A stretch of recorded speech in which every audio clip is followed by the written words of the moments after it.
12, 14 వార్డులో వైసీపీ అభ్యర్థి గుడాల గోపికి ప్రజలు బ్రహ్మరథం పడుతూ గడప గడపకు హారతులు ఇస్తున్న మహిళా ఆడపడుచులు ఆయన మా మధ్యకు రావడం చాలా ఆనందంగా ఉందని తెలిపారు. తదుపరి అక్కడ వార్డులో ప్రజలకు ఏమైనా సమస్య వచ్చినా వెంటనే మీ గోపన్న ఉన్నాడని ఫోన్ చేస్తే చాలు, క్షణాల్లో మీకు అందుబాటులో ఉంటానని భరోసా కల్పించారు.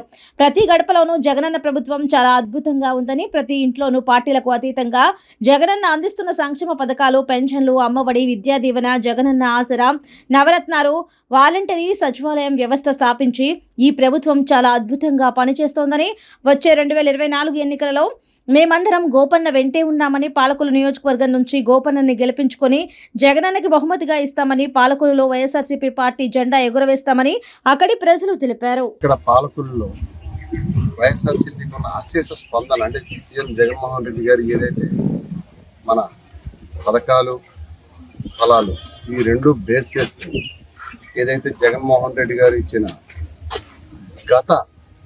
గతంలో ఇచ్చిన మేనిఫెస్టో బేస్ చేసుకుని అది కంప్లీట్ అయ్యిగా క్లియర్ అవగా 99.5% క్లియర్ చేసి అలా మరలా 2024-29 మేనిఫెస్టో కొత్త మేనిఫెస్టో రావడం జరిగింది.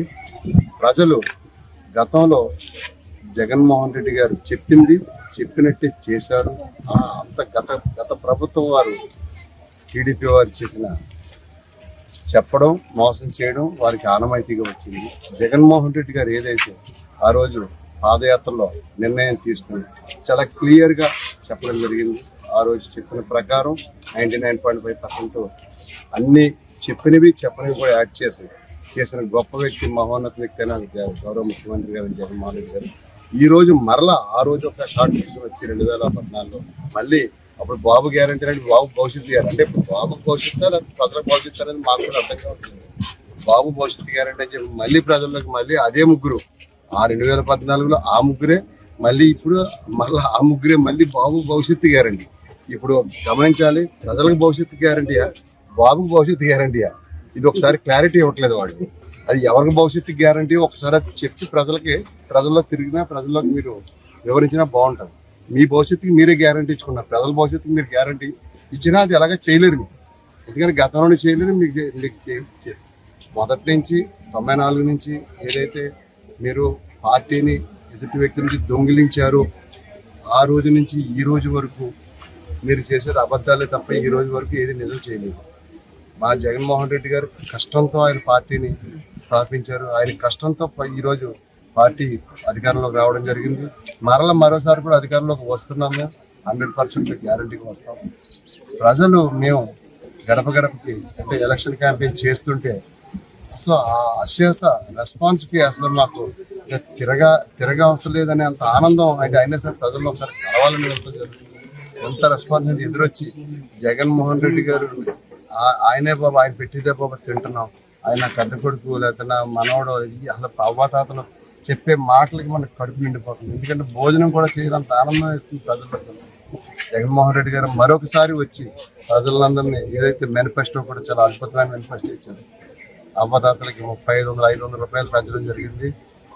3500 రూపాయలు పెన్షన్ చేశారు. అలాగే అమ్మఒడి 17,000 రూపాయలకి చేశారు. అలాగే కాపు నేస్తం భారతదేశ చరిత్రలోనే ఎవరైనా కాపులకి లబ్ధి ఇచ్చిన ఒక ముఖ్యమంత్రి ఉన్నాడా అని నేను అడుగుతున్నాను.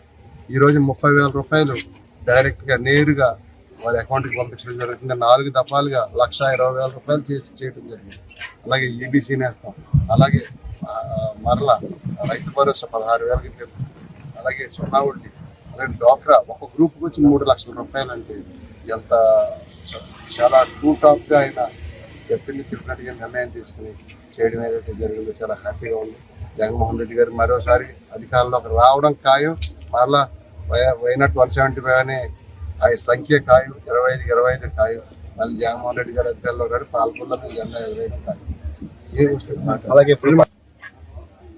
నేను ఎమ్మెల్యేగా బాధ్యతలు ప్రజలు నాకు బాధ్యత అప్పచెప్పిన మరుక్షణం నుంచే పాలకుల అభివృద్ధే నా ఊపిరి.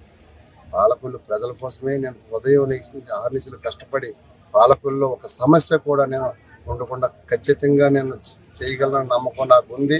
పాలకుల్లో మెయిన్ ప్రధాన ఎజెండా ఇప్పుడు ఏదైతే దమైపతి కోడి చెప్తున్నాం, ఆ దమైపతి కోడి చివరి ఏరియాలోనే మేము ఉన్నాం.